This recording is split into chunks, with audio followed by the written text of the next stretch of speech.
Hi there, this is Bob from the Two Old Guys Garage. Today is March 12th, and this is a smaller, somewhat update on the my 32 Coupe. Last week I pulled the drive shaft out and I replaced both U-joints, rear and front, starting with because last year when I did the transmission pull out to try to go to a hydraulic pilot bearing and didn't work out, I noted that the rear joint on the drive shaft was just a tad too loose, not on the cups to the yoke but on the bearing itself. So I decided to replace it, and then I assumed, well, I got it out, I might as well do the front one too, which I did. I ordered the two parts. Turned out the front one, which did not show any signs of being loose at all, did have some noticeable galling on 3 of the 4 joint bearing ends, so that's all good. Cleaned it all up, pointed it. So what I'm doing today is I'm going to take and I'm going to replace the carburetor. This is kind of a big thing for me because I bought that Edelbrook TM1 manifold and a 600 double pumper 4776 Holley in September of '73, and I have used it ever since. Rebuilt it a number of times, different things, maintenance update. And I had a lot of problems with it in the last month related to initially having jacked the engine up and put too much pressure on the gaskets while I was working on the Corvair steering upgrade. Got it running pretty good after having gone through the gaskets and going through a new distributor to get the advanced timing at idle and get the throttle body plates off of the idle mixture groove so I could get adjustment. Well, I got that last week finally, a little bit, but I decided to bite the bullet and get a new carburetor. So what I've done is, it's amazing how much it costs for a carburetor these days. Here's the new carburetor that just came in from Holley, direct from Holley. And it is a 650cc double pumper in what they call the silver, or the, I guess it's plated zinc or something. Interesting, this thing listed Holley for $777, I think. And they had a sale for $585, which I picked up on. Broke me a little bit thinking about how much I got to pay for a carburetor, but what the hell? It's only money. Anyway, so this is ready to go on. I'm going to start unbolting the other carburetor and putting this one on, and I'm going to pause this here and I'll get back at you later. Okay, back after a little pause. There's the old carburetor coming off. Checking it over to the new to look for any differences. Basically, the only thing I see different is that the old one has got a vacuum port here to manifold, which is good for hooking the vacuum gauge up. However, the new one doesn't have that port. It does have the PVC back there, which is what I use for my windshield washer. I don't run PCV valves. I've got moon breathers in the valve covers to let the air out. Anyway, let's see. Everything else looks to be okay, so I'm going to start transferring this stuff and this stuff over. Be back after a while. Same day, back after a little bit of a pause. I couldn't fit these on the new carburetor because the new carburetor has bronze filters and springs inside the fuel line fittings, and the taper of that is all the way down flush. This is about the same depth, however there's a taper and it doesn't go down. So what I had to do was resurrect my previous fuel linkage, put it on, and I'll go over to Lou's and I'll have Lou machine this taper out of it and open it up a little bit so this fits flush.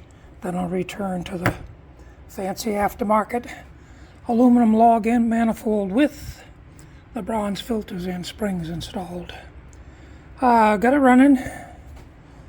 Got it idling. Got the 4 idle mixture screws. They actually respond, which is what they're supposed to do. So it's idling about 6:25. The jets are set. However, it's late in the afternoon and I'm tired. So I'm gonna drop it off, cease work, and pick it up in the morning. So that'll be the end of this segment.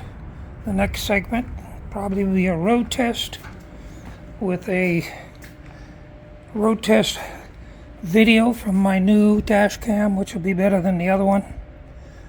And I'll stop over to Lou's, get caught up on his situation, and then I'll probably publish the video, which will be the front half of the Anglia update. Second half will be this update. So, until tomorrow then, adios, have a good evening, take care out there, signing off. K alert.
Hi there, it's March 14th. This is Bob and Lou at the Two Old Guys Garage. We're going to do kind of a catch-up of where we're at. Starting with Lou, you messed around with the brake pedal for some reason? Yeah, what I did to make it more comfortable, I have a shorter one, but it was too short. So I put the old one back in, and what I did, I actually changed the stroke of this one here. Where before it was way out here, where it was really uncomfortable. Where now it's, it's easy to get to, and still, you don't have a lot of room in these goddamn things. So it's a lot comfortable now than what it was before. Than trying to get way up here, or where this is now it's closer to the firewall. Okay, so now let's talk about what fun you had yesterday. Yeah. Okay. You rented a trailer. Okay, I rented a trailer. I took the car down, and I had the state requires you to have an inspection for stolen parts. So they checked it all out, and then there's nothing stolen. So I got that form. Okay. Then from there I went and got a weight certificate with the car weighs, and it weighs 2280. Took it off the trailer and put it on a set of scales, and it's got my weight certificate. Then I took the car to a shop that does vehicle inspections. You know, they do lots of complete. That's a master. Yeah, has a master mechanic, and technician. he went through the whole itemized list and checked everything off. So then, I had plenty of time, so I went back to the DMV with all the paperwork, and they had nothing but a goddamn hassle with them. They want different papers filled out. They also want an appraisal taken. And what else? Oh, and they also want the goddamn picture of what one of these cars look like. You know, come on. Like I told the gal, I says, you know, the car was built 1948. Where are you going to find a car? You had pictures, right? Yeah, so I had a picture in my wallet or in my camera of a hot rod that was the green one that came over here. Kind of showed us, this is what that goddamn thing looks like. And so I have to have a picture. I said, all right, I'll give you a goddamn picture. And now I need to get a hold of my insurance company and try to figure out what we're going to do about the adjustment. We looked at the form, and it indicates that an insurance adjuster is authorized to fill it. So, since you got to go to the insurance company anyway and get insurance, which is one of the multiple steps, you're going to check and see if you can get him to do an appraisal. Yeah. Oh, and the other thing is they didn't like the master certificate because the mechanic checked the boxes and he didn't put his little initial in every box. Yeah. So, you know. Had to have that redone. And then now they want they actually want a picture of his certificate. Jesus Christ. They're ridiculous. They're just it's totally ridiculous, these people with the, and then. Okay, so we've reviewed all the forms and we've filled out as much as we think we can. So by the numbers, you got to go down and get a copy of the Master Technician's certificate. Right. We just pulled up a full-size picture of a stock 48 Anglia to stick in the package. Yeah. And, they wanted a receipt for the fiberglass body, so we had to contact the cowboy in Los Angeles. And unfortunately, we found out that had we known, he has the capability to get a VIN number, including a tag to mount on the firewall. Right. Which, had we known that, we would have done it, and then it was simply been a case of getting a title here with the VIN number. But we're too far deep into this crap, so we got no choice. We got to go. Yeah. So you'll contact the insurance guy, and unfortunately, we're not legal with the Anglia on the road, so you got to get the insurance guy to come out to look at the car and talk over with him and get an appraisal. Bottom line, it's a pain in the friggin' ass. Amen to that. Okay, and I wasn't there with Lou, but he evidently made it happened on the draw for somebody to work with, which was a first-class bitch. Anyway, that's it. We're working on it. So that's about it. We haven't done anything. Oh, yeah. What's the latest date on the Unisteer rack and pinion? Oh, yeah.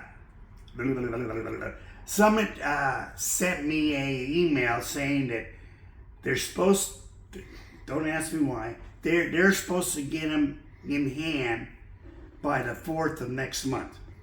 So we'll see what happens. Yeah. So I'm telling Bob the other day, this is going to be the same deal like the goddamn the rocket wheels. Right? Every month they had a new date.